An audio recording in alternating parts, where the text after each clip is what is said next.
Hello everyone and welcome to another episode of Video Game Hunting here on Player One Start. In this series I go around and showcase where I find some of my retro games out in the wild, and in this case I am back at Peoria QuadCon 2022.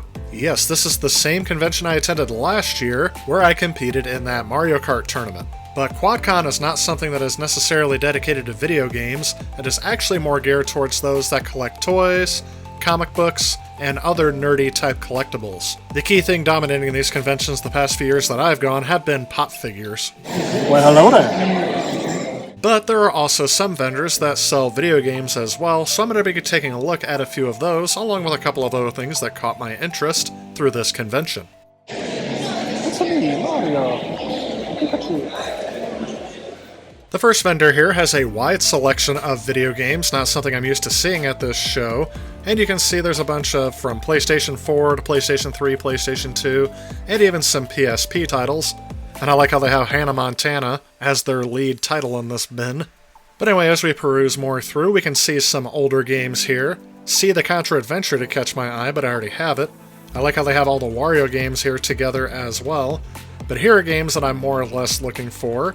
Here are some NES titles, and sadly because I have collected a whole bunch of these already, I only find games in this bin that I already had. Looking towards the back, I have the same problem with the Super Nintendo, the N64, but there is a Sega Saturn RAM cart back here that looks pretty interesting. Oh look, here's Gay Bob. Here we have some Japanese GameCube titles, which I can't grab because I don't have a Japanese GameCube. That is a region-locked system. And I was very happy to see some Japanese Dreamcast games. I might leaf through those. And here are some complete in-box Sega Genesis games. I went ahead and leafed through these. Oh look, The World of Illusion, starring Mickey Mouse. Caution, this box contains amazing magic. Take home and open up for instant delight. Huh, interesting. But anyway, leafing through some of these other titles here, I did see some things that caught my eye. Sadly, things I already had, or something I'm not really looking for. Golden Axe is a good one, so is Altered Beast as a launch title. Sword of Vermilion, yep, already got all these. And they had Golden Axe 2 back here, along with a couple of other games, including Virtua Cop 2 for the Saturn. Right here out in front, they had a whole bunch of Super Famicom games, and I'm always looking for Super Famicom games, but I didn't really see anything in here that I recognized. I mean, they have Bingo out in the front, but I don't know if any of these are games I should collect. I definitely need more research before I buy any more of these. Oh, and look, they have a Nintendo Entertainment System clone back here. 620 games built in. I wonder if they're the games you're going to want or not. Next to that vendor, I did notice this person selling a whole bunch of WWF/WWE figurines, including The Ring. Used to watch that back in the day, but not really a big fan of it.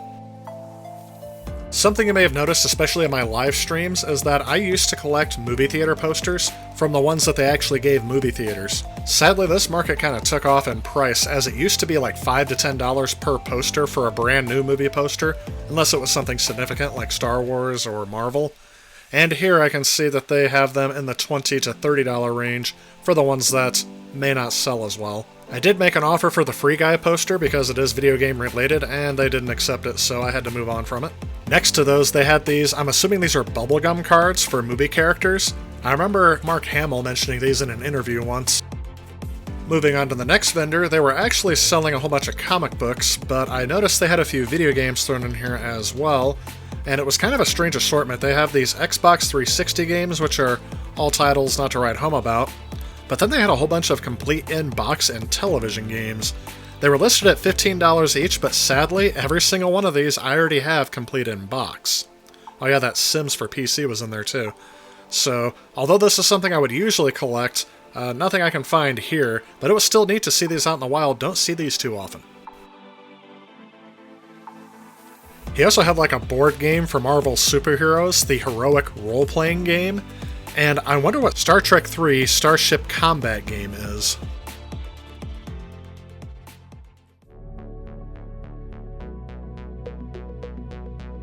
And here's the vendor I probably spent the most time at. I ended up going through a bunch of these games only because there was just a lot to choose from. You can definitely tell that this person's more into the video game than they are into the comic book and collectibles scene. So looking through here, you can already see there's an impressive number of GameCube games, and usually ones I would be looking for, but again, I already have most of these, so I'll have to go through these one by one. But since I'm doing the Ultimate Super Nintendo review, I decided to start looking through the Super Nintendo titles first. There were some Japanese Sega Saturn games, which yes, I am on the prowl for. He had a lot of Dreamcast games here, and again, sadly, the only thing that keeps me from collecting a lot of these is the price. At $60 and $40 a pop, that's more than what they sold for when they first released. At least at $60, the $40 is probably closer to it. But I mean, there was a good selection of games here. A lot of these I do already have. The ones I don't have here are Zombie Revenge and that Draconis Call of the Worm. But a lot of the rest of these I already had. I don't have Slave Zero or Tiny Toon Adventures 2 was one that was tempting me, so maybe I'll try to bundle this one in with something later. Taking a look at everything else here, there's some PlayStation 1 titles. Again, I don't have the Japanese ones, so I can't grab the foreign titles. And yes, I had to leaf through the N64 titles one by one. Why Nintendo didn't put end labels on these to this day still makes me irritated, but I guess it's something that only us collectors have to deal with. And I did find some in here, but nothing I didn't already have. Good title selection, though. Superman may be tempting, just for a collector's thing. Oh look, and here's some more Super Nintendo games. And sadly, I don't think there's anything... Oh, I don't have UN Squadron. This was an early title for the Super Nintendo that I'm actually working on right now, so if I can, I might pick that one up. That one's actually probably the one that most tempt me out of this lot. Underneath the table were the cheapo games, which I believe had a set price on them. The price number is escaping me at this moment, but those are also titles that are more common and nothing that I would probably pick up here at this convention. I did notice that the pricing on these WWE games from the PlayStation 2 have finally gone down a little bit. I remember this one was particularly high. I can't remember how much it got up to. Maybe $80 to $100. Now down to about $40 is a bit more reasonable. And again, there's just a lot of stuff to go through here, so I'll just kind of show you these snapshots one at a time. Maybe you'll find something you think I should have picked up, but I'm not really looking for these games as it's going to take me a while to get to these systems, and I already have a lot of games for the PlayStation 2 and the PS3, Xbox 360 from those video rental stores that shut down around my area. And of course, my philosophy is, if it's behind the glass, it's like a museum. You can look, but don't buy. Last items of note on this table were the systems. I don't think I've seen this many systems at a convention like this in quite some time. The CDX, Super Nintendo, PlayStation 1, the two Dreamcasts, the Sega Sports Edition and the regular one, but what caught my eye the most was the Super System 3 from Terra Onion for your PC Engine. And I did talk to the seller about this. It was priced at about $300, and man, I was tempted to pick this up, but I just didn't have that kind of cash on me. So I'll have to wait for some other time to pick this up. I do have an EverDrive for the TurboGrafx, but what this does is it allows you to put images for the CD-ROM, Super CD-ROM, and Arcade CD-ROM on there, plus you get RGB out. So maybe this is something I'll have to hold off and find later. But anyway, that's about all of the video game related stuff I found here. As you can tell, there were a lot of vendors here with all different sorts of collectibles. And that is kind of the point of this QuadCon rather than video game stuff, but it kind of blends in with this nerd motif. I had a lot of fun meeting some very interesting people at this conference, as well as getting to network with some people, just with geek culture and things like that. And sadly there was no video game tournament for me this time, but let's go ahead and head home and I will show you what I got. Alright, if you made it this far, you're probably wondering, what did I actually get from this convention? Well, from that last booth I showed you, I ended up getting Legends of Wrestling, which was kind of a throwaway title, but just something I was missing from my GameCube collection. And I actually didn't have this for any system, so I just grabbed it for the GameCube. And eventually I'll probably try this out. I've heard from my friend this is not that good, but maybe you guys can let me know in the comments what I'm in for when I try this out. The other game I got is, yes, I was able to bundle that in and make a deal for UN Squadron, which is an early release for the Super Nintendo. I definitely needed this physically so that I can capture footage for the Ultimate Super Nintendo review. I'm reviewing all of the early games that released in 1991, and this is one I was missing, so I'm very glad to have that one. The next game I got was Sol Dees, which is actually, I think it's the prequel? Yeah, the first game that eventually became Sol Feast for the Sega CD. I'm definitely interested to try this out, because I didn't think Sol Feast was that terrible of a game, although I do admit it has its flaws. But this one is not, I'm hoping is not too bad. I haven't tried this out yet. And those of you who watch me on my live streams will notice that I was very, very disturbed that I couldn't find my copy of Wheel of Fortune for the Sega Genesis, only to discover I had not gotten it yet.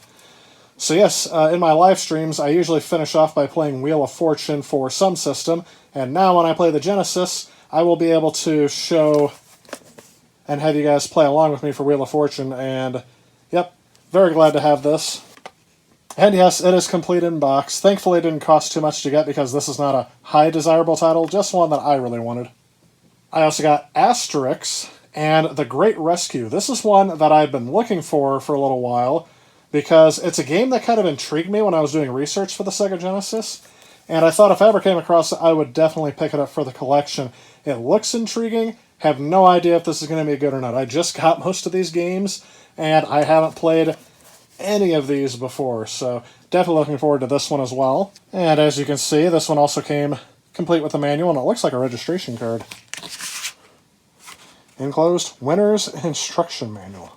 This is Super Adventure Island 2. In fact, I didn't find this at the convention. I found this at that retro game store I featured in other video game hunting videos, and this title is a bit more rare than its original. So here's the original next to its sequel. This game sold fairly well. It didn't sell too badly, but this game didn't sell very well because this game is an action platformer. This game is an RPG. So I'm very intrigued to see what the differences are and why this one didn't sell as well. So definitely a great find there. Also keeping up with that retro game store finds, I found Tales of Symphonia for the GameCube. This has since been released on other systems, but I decided to get it for the GameCube because at one point in time, this was an exclusive to the GameCube. Yeah, it's got that only for GameCube on there. This was a decent price. But then, Baton Kaitos Origins and Eternal Wings and The Lost Ocean. I decided to grab these two, and I had some trade-in credit to get rid of in that store, so I grabbed these. These are more pricey, but definitely worth it because, again, I'm looking for those GameCube exclusives. And also, I found Kirby Air Ride, which was an awesome find. This game has been pricey for a while. Thankfully, in the last couple of weeks, at least as of the posting of this video, it seems that the price has gone down on this title, but this one was one I hadn't collected yet, and I was very eager to try. But all that almost pales in comparison to one other thing that I found. I also found a system that has been eluding me for years. And that is an AV Famicom. This thing is designed after the Nintendo Top Loader, and it even has cartridge ports in it. The Famicom originally only came with RF out, and the controllers were hardwired into the system. So this one uses the same controller ports as the NES, so you can use NES controllers on them. This also came with its own Dogbone controller, but if you look at the back, this is where the magic happens. It uses the same multi-AV out as the Super Nintendo, the N64, and the GameCube. And there it is. There's the AV out, composite, right and left audio. That makes it so much easier to play Famicoms on a North American television, so I'm definitely glad I got that.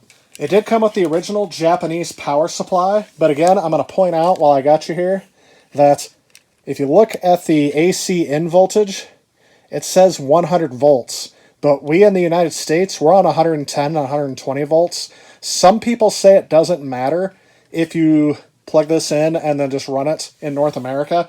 I am of the belief, though, that you do not want to use this power supply with this system in North America because they're getting so old that it's going to overheat your system and it's not going to last as long. So I'm going to put this in storage, and I don't plan on using it, and I'm just going to use my Model 1 Genesis replacement adapter so that this thing will last for so much longer without it overheating. It's just never a good idea to overvolt your console. And here's the controller it came with. Some people don't like the dog bone controller. I personally don't mind it.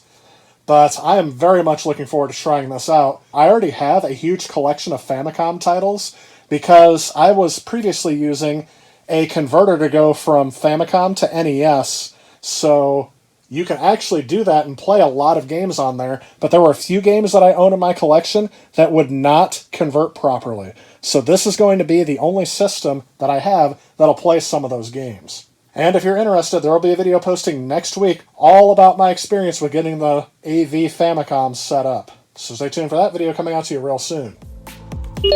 If you like this video and you'd like to help out with future projects on this channel, please consider supporting me on Patreon. A special thanks to those Patreons you see on screen. Also, if you like what you see, please remember to leave a like and click that subscribe button on your way out. As always, I want to thank you all so much for watching, and I will see you all in the next video.